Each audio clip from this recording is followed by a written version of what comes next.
This is At Issue on MPB Think Radio. I'm Michael Guidry. Let's get straight to the point with views from both sides of the aisle. We now welcome Austin Barbour and Brandon Jones to our MPB studios. Austin is a Republican strategist and founder of the Clearwater Group. Brandon is an attorney and a former Democratic member of the Mississippi House of Representatives. Gentlemen, welcome back to At Issue. Thanks for having us. Yeah, really good to be here. So let's start with some of the things that have advanced to some degree. First, the House has passed a restoration of sorts of the ballot initiative. It fixes the proportionate problem that was baked into the old system, the whole 4 districts instead of 5 thing. But it also changes the signature requirement threshold, and it prohibits certain topics, notably abortion, from being eligible for a ballot referendum. So the Mississippi Supreme Court made it pretty clear in its opinion back in 2020, 2 or 1, that the proportionate issue was the unconstitutional component here. So, Austin, you've been working on this. Why not just address that and actually restore the process? Why these other things?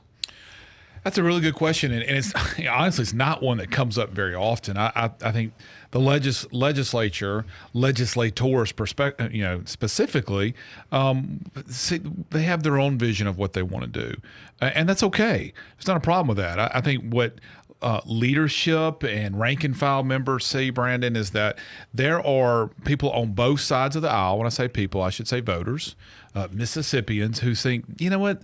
This is a right that we have. This is in the state constitution. In the early 90s, this was put in the state constitution to give all Mississippians the opportunity to put a policy issue on the ballot. This is not a right that we have at this point in time because the state Supreme Court took away the process. And the only thing we must have is the legislature to move forward. So legislators, leadership, and again, rank and file members know this is an issue we got to get done. It's been heavily debated the last 2 years. I am very grateful in the Speaker, Chairman Price Wallace, Chairman Fred Shanks, for moving a bill very quickly, which is what they said they were going to do. They said this is a priority issue and we're going to move a bill early. They did. And just like any piece of legislation that starts over there, there's some really good parts to it, and then there's some parts that are debatable. But this is sort of mile 1 of a marathon issue. This thing's going to take a long time to get done at the Capitol because it's a complicated issue. And I'm very grateful that the Speaker did what he said he was going to do, which is to take this up early because he knew the people wanted it, and he did that. And he made sure it got passed. The Senate will probably have their own language, and both bodies will probably send it to conference, as Brandon knows that system very well. And there'll be a bill that ultimately gets worked out, and I think it'll have a really, really good chance of passage sometime towards the latter part of the session. Yeah, that quick and early. We saw on the floor that some Democrats took objection to maybe how quick and early, Brandon. Yeah, look, the new speaker, Jason White, has a tremendous opportunity to be a unifying figure in the state. And let's talk about process a little bit, and then we'll talk about the initiative. Speaker White is a nice guy. He is a great contrast, a breath of fresh air to the 12-year term of Philip Gunn, who kind of spent most of his time skulking around the Capitol like most of the members owed him money. But Speaker White failed his first test of this kind of new approach to government because he went to the House Democratic Caucus and told them they would see the bill before it hit the floor. He told them that he would be very transparent in this process. And as we know, a lot of members in that body were totally surprised by what was there. And that was unnecessary. So, there's one thing I want to address this early, that promise. But then there's another promise to members that you make as a leader of that body, that I'm going to be transparent, that I'm going to read you in. He failed that test. He can still fix that. But I think we're off to a bit of a shaky start relationally because there were some things that were said early about how he was going to run this show a little bit differently. And then that first big test, he came up short of that. Now, going back to the issue itself, the Supreme Court fouled this up. We know that. Members of the Supreme Court did not have to go about this in the manner that they did. It's unfortunate they did it that way. We've had 2 sessions to fix this. Republican leadership has not taken the lead on this. I'm glad they are now, but they have been a little dilatory. I mean, they've had plenty of opportunity to get on this. I'm glad they're looking at it now. But when it comes to the substance of it, There are bills that have been filed in the House and the Senate that would simply do what you asked about a moment ago, Michael. Just restore the process exactly as it is. Fix the proportionment and just be fix done the with it. numbers. Just fix the numbers. But now as we look forward, I think, Austin, if at the end of the day, the process is so hard that it doesn't allow people to access it, or if it restricts so many things that people don't know that they can do what they want to through it, it's going to probably not get the support it needs. Yeah, I don't disagree. I disagree with some of what you said. I think the speaker got a victory. And there's always a process that takes place over there, a committee process, a floor process where there's a chance to have amendments. But again, the speaker knows what's going to go on with this bill. Things going to go on for weeks, if not months, and it's just not going to go fast. And that's okay. That's probably the right thing. Let's have a real serious debate about this, particularly the issues that really matter. And I do agree with you on this. You've got to have a process that is doable. Let's not just have a process that only the super rich, can fund and have success. What do I mean by that? The signature count. The signature count is a big part of this. I personally think that the ceiling for a signature count is probably about 150,000 signatures. And what does that mean for those people who are listening at home? If I want to go put that Brandon Jones can no longer live in Mississippi and I can get enough Mississippians to agree to put that on the ballot, I would. I'd have to have 150,000 people to sign the petition who are legal residents of Mississippi, registered voters of Mississippi, and they'd have to sign that petition, and then you'd have to get it certified, and then it would go to the ballot, and then we get Brandon thrown out. No, I'm just kidding. To your point, Austin, it's not too late in the process, and I know you have a voice in this process because you've been talking to members about it. It's not too late to reset it and to be more open because this requires a 2/3 vote. It does. Which means it's hard to do. Yeah, which means unlike a lot of issues, Democrats actually are needed in order to pass it. I think there still is plenty of opportunity to bring more people into the process, and I think that's going to be a necessary ingredient if we want to get it done. Yeah, and not only does it need a 2/3 vote in each chamber, this would be a constitutional amendment. It would need ratification from the people. We go to the ballot, and we are living in a post-Dobbs era now. We've seen in other states how the abortion issue has ignited voter turnout. And right now, as this bill stands, abortion would be off the table. Mississippi's current abortion law was passed in 2007. It's not the 2018 15-week ban from the Dobbs case that went before the Supreme Court that resulted in the end of Roe v. Wade. That decision instead banned this 2007 law, which is a trigger law.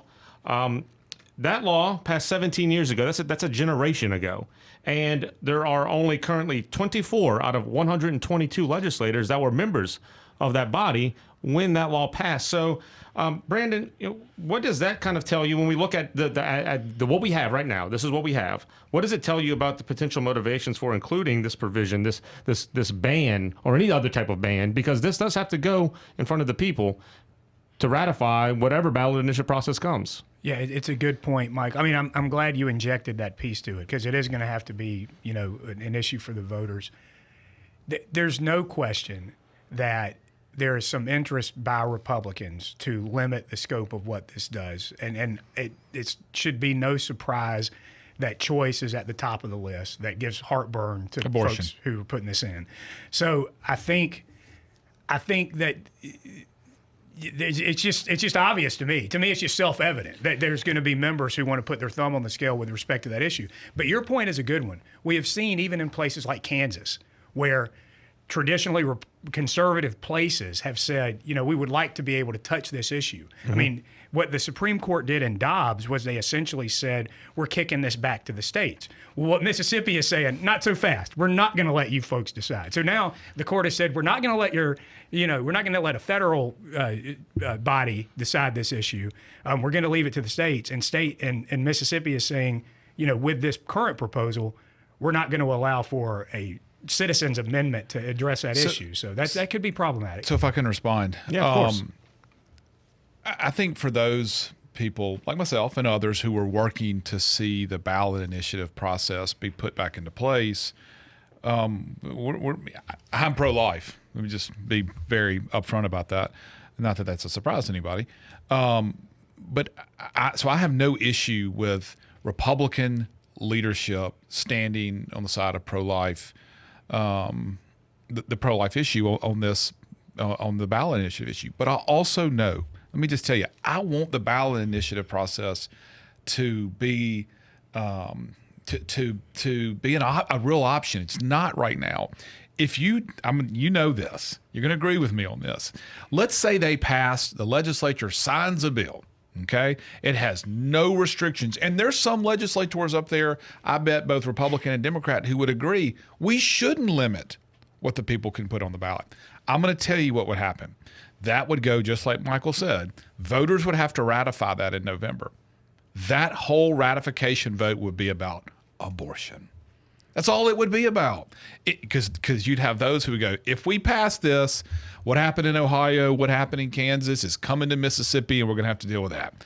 And I think ultimately voters would reject what the legislature passed, and that's not a good thing. But you have to get an overwhelming majority, so I think Michael's point is a good one. An overwhelming majority for what? In order for this to pass at the ballot. It's not just a simple 50% vote. You have to have a certain percentage of those who are voting that day. Is it a 60%? Well, let's not get too deep into constitutional law. But I mean, look, please, for me, there is a threshold. There's a world in which the same thing happens, Austin, where people who would like to see an opportunity to vote on that rally support against a proposal. I think these are the types of questions we get into that are problematic, because anytime you take something off the table and you say you don't trust people to reach their own conclusions about it, there's going to be some consternation there. So I think.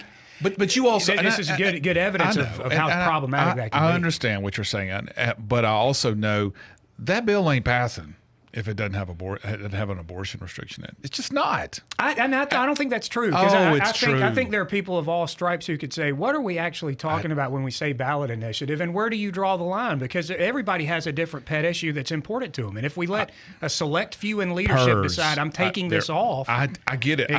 It is hard for me to argue with you. Michael's about to throw his pen at me because he wants me to stop talking about this.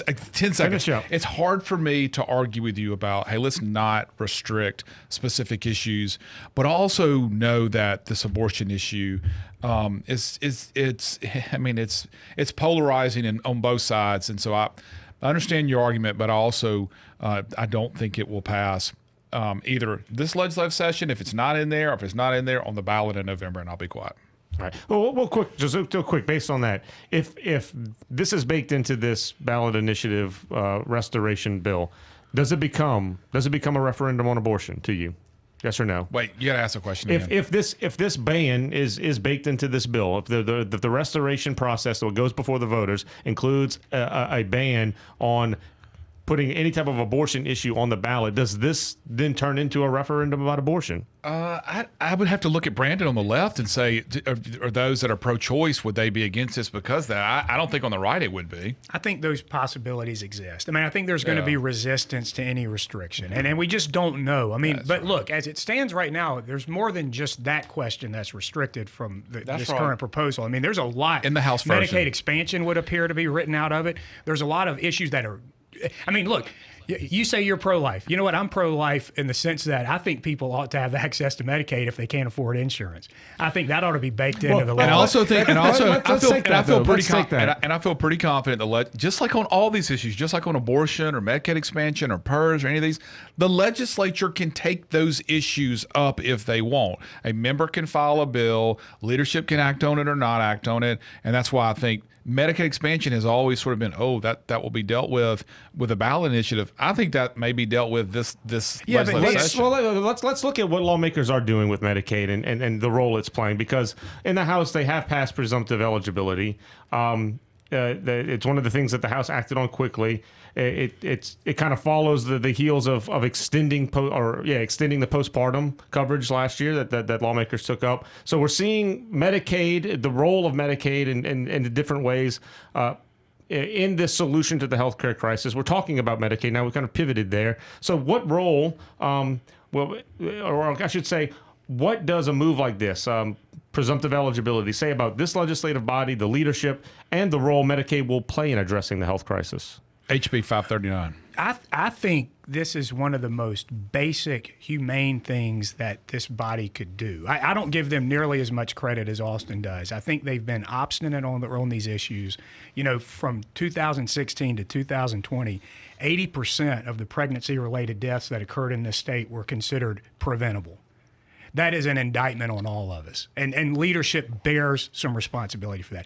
And I do, as Austin knows, I get mad with folks running around throwing the language of pro-life around if you're not taking care of babies after they're born. And we have a bad track record, probably the worst in the country, of taking care of poor children in this state. So this to me is a no-brainer. Having said all that, it's undeniably the right move to make. I mean, what this does is it assures that moms and babies get that essential prenatal care without jumping through all of these hoops. Our Department of Medicaid has made the process needlessly hard. We have a chair of the Department of Medicaid who seems to take delight in kicking people off the roll and keeping them from get on it.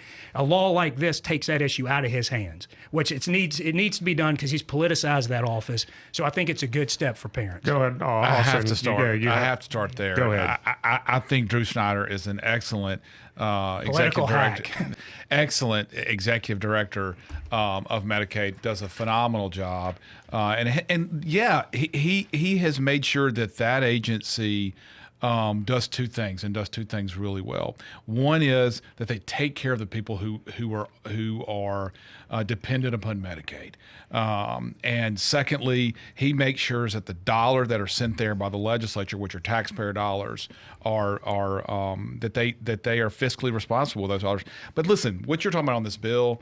You said, how could anybody be against it? Well, you're right. I mean, it passed 117 to 5. This, of course, is Chairman Missy McGee from Hattiesburg, who is the new chairman of Medicaid. It would be really difficult to find an issue with this. This is a good thing.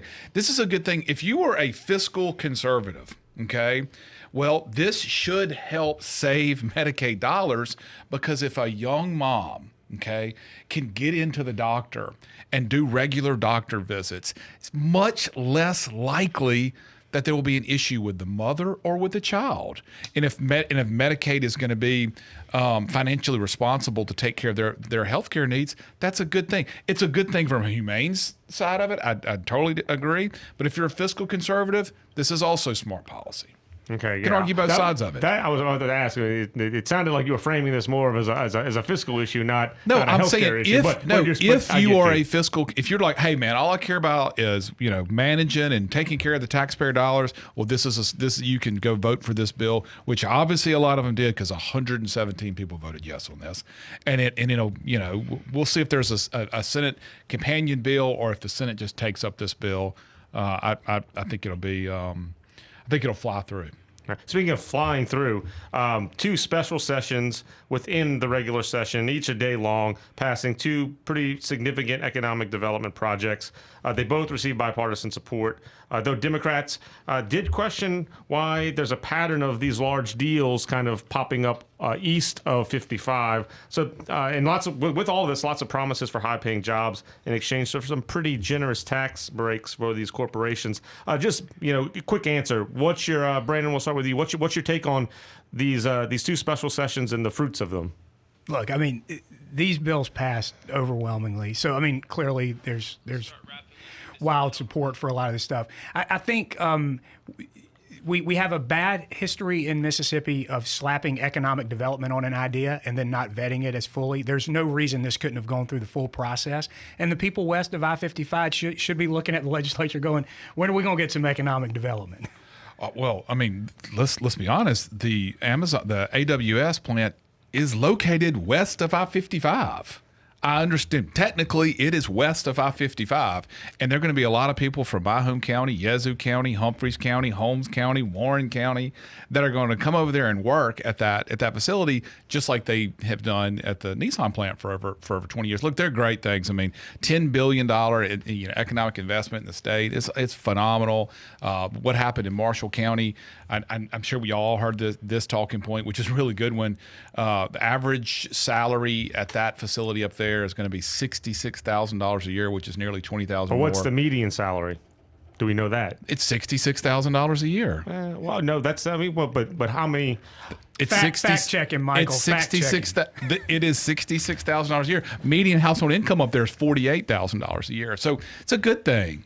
Hey, if you're against jobs and investment, I'm gonna go let you be against jobs and investment. I'm gonna be for it. Just saying, mean and median are different, and so This guy. So it was just a question. All right, we'll have to leave it there. Of course, there's issues we can't get to, but we are hitting the time. We're running out of time. So once again, Brandon Jones, Austin Barbour, thank you for joining us. This has been At Issue on MPB Think Radio, a weekly discussion about the 2024 Mississippi legislative session. At Issue can be streamed online with the MPB Public Media app, or download the podcast from any of your usual podcast sources. I'm Michael Guidry from all of us at MPB. Thank you for listening.